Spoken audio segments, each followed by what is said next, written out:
പാറശാല ഷാരോൺ വധക്കേസിൽ നിർണായക വിധി പ്രസ്താവമാണിന്നുണ്ടായത്. പ്രതി ഗ്രീഷ്മയ്ക്ക് തൂക്കുകയറാണ് ശിക്ഷ. അപൂർവമായ കേസെന്ന് നിരീക്ഷിച്ചാണ് കോടതി വിധി. ബ്രില്യന്റ് ആൻഡ് ബ്രൂട്ടൽ മർഡർ എന്നായിരുന്നു വിധി പ്രസ്താവം.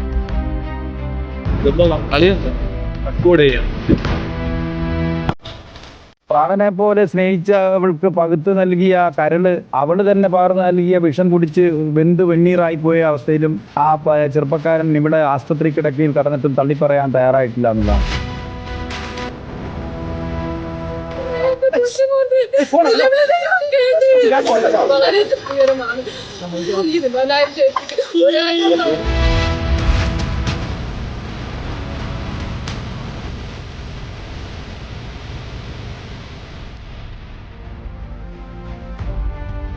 അപൂർവങ്ങളിൽ അപൂർവമായ കേസായി കോടതി ഇതിനെ കാണുകയാണ്. വിധി പ്രസ്താവിക്കുമ്പോൾ കോടതി പറഞ്ഞ വാചകങ്ങൾ നോക്കാം. ബ്രില്യന്റ് ആൻഡ് ബ്രൂട്ടൽ മർഡർ എന്നാണ് കോടതി പറഞ്ഞിരിക്കുന്നത്. അപൂർവങ്ങളിൽ അപൂർവമായ കേസാണ്. പ്രായത്തിന്റെ ഇളവ് നൽകാനാകില്ല എന്ന് കോടതി പറയുന്നു. ഗ്രീഷ്മയ്ക്ക് പൈശാചിക മനസ്സാണ്. കൊലപാതകം പ്രകോപനമില്ലാതെയാണ് എന്നാണ് കോടതി പറയുന്നത്. ഗ്രീഷ്മയ്ക്കെതിരെ 48 സാഹചര്യ തെളിവുകളുണ്ട് എന്ന് കോടതി പറയുന്നു.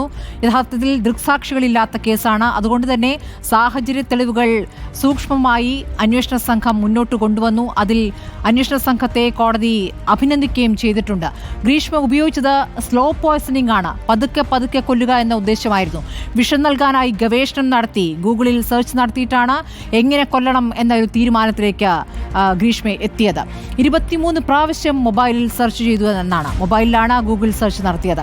കഷായത്തിൽ കളനാശിനി കലർത്തിയാണ് നൽകിയിട്ടുള്ളത്. വില്ലനായത് ജ്യൂസ് ചലഞ്ചാണ്. കാരണം ആ ദൃശ്യങ്ങളാണല്ലോ പുറത്തു വന്നത്. ഗ്രീഷ്മ ആദ്യം വധശ്രമം നടത്തി. ജ്യൂസിൽ പാരസെറ്റമോൾ ചേർത്ത് നൽകി. 50 പാരസെറ്റമോളുകൾ പൊടിച്ചിട്ടാണ് ജ്യൂസിൽ നൽകിയത്. അതില്ലാത്ത ജ്യൂസ് ഗ്രീഷ്മ കുടിക്കുകയും ചെയ്തു. എന്നിട്ട് പാരസെറ്റമോൾ കലർത്തിയ ജ്യൂസ് ഷാരോണ് നൽകുകയും ചെയ്തു. അത് കഴിച്ചപ്പോൾ ആ ജ്യൂസ് എടുത്ത് കളയുന്നു. ആ സമയത്ത് ഒരു ജ്യൂസ് ചലഞ്ച് എന്ന നിലയ്ക്ക് ആ ദൃശ്യങ്ങൾ ഷാരോൺ എടുത്തു വച്ചതാണ് ഒരു പ്രധാനപ്പെട്ട തെളിവായി മാറിയത്. ജ്യൂസ് ചലഞ്ച് നടത്തിയത് അങ്ങനെയാണ് തെളിയുന്നത്. ആ ദൃശ്യങ്ങൾ നിർണായകമായി. ജ്യൂസിൽ പ്രശ്നമെന്ന് ഷാരോൺ തിരിച്ചറിയുകയായിരുന്നു. സമർത്ഥമായ കൊലയെന്നാണ് കോടതി ഇന്ന് ഈ കൊലയെ വിശേഷിപ്പിച്ചിരിക്കുന്നത്. ഗ്രീഷ്മയ്ക്കെതിരെ 48 സാഹചര്യ തെളിവുകൾ. ഗ്രീഷ്മ ഉപയോഗിച്ചത് സ്ലോ പോയ്സണിംഗ് ആണ്.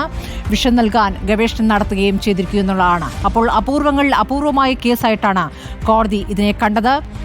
11 ദിവസം പോലും വെള്ളം ക്രൂരതയ്ക്കുള്ള വിധി എന്ന് കോടതി പറയുമ്പോൾ കൂടുതൽ പരാമർശങ്ങൾ കോടതിയുടെ ഭാഗത്തുനിന്ന് ഉണ്ടാകുന്നുണ്ട്. ഷാരോൺ എങ്ങനെ മരിച്ചു എന്നുള്ളതാണ്. ഷാരോണിന്റെ ആന്തരിക അവയവങ്ങൾ അഴുകിയാണ് മരിച്ചിട്ടുള്ളത്. വൃക്കയും ശ്വാസകോശവും അടക്കം ആന്തരികാവയവങ്ങൾ അഴുകുകയായിരുന്നു. 11 ദിവസം വെള്ളം കുടിക്കാനാകാതെയാണ് ഷാരോൺ മരിച്ചിരിക്കുന്നത്. ചുണ്ടു മുതൽ താഴേക്ക് വിണ്ടുകീറുകയായിരുന്നു എന്നാണ് സഹോദരൻ പറഞ്ഞിരുന്നത്.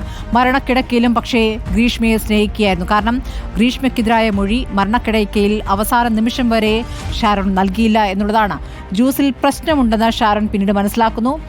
പക്ഷേ ഗ്രീഷ്മ ശിക്ഷിക്കപ്പെടാൻ ആഗ്രഹിച്ചില്ല. ഇതിൽ കേസിൽ നിർണായകമായത് സുഹൃത്തിൻ്റെ മൊഴിയാണല്ലോ. ആ സുഹൃത്ത് പറയുന്നുണ്ട്, സുഹൃത്തിൻ്റെ ബൈക്കിലാണ് അവിടേക്ക് ഗ്രീഷ്മയെ കാണാൻ പോകുന്നത്. അവിടെ വെച്ചാണല്ലോ കഷായം നൽകുന്നത്. ആ ദിവസം കഷായം കഴിച്ച് ഛർദ്ദിച്ച് പുറത്തേക്ക് വരുമ്പോൾ അവൾ ചതിച്ചട എന്നൊരു വാചകം പറയുന്നുണ്ട്. പിന്നീട് ആ വാചകം പോലീസിനോടോ അന്വേഷണ സംഘത്തോടോ ആരോടും പിന്നീട് ഷാരോൺ പറയുകയുണ്ടായില്ല. പക്ഷേ സുഹൃത്തിനോട് അങ്ങനെ ഒരു വാചകം പറഞ്ഞിരുന്നു എന്നുള്ളത് സുഹൃത്ത് ഓർമ്മിക്കുന്നുണ്ട്. അതൊക്കെ തന്നെയും പ്രധാനമായി നിർണായകമായിട്ടുണ്ട് ഈ കേസിൽ എന്നുള്ളതാണ്.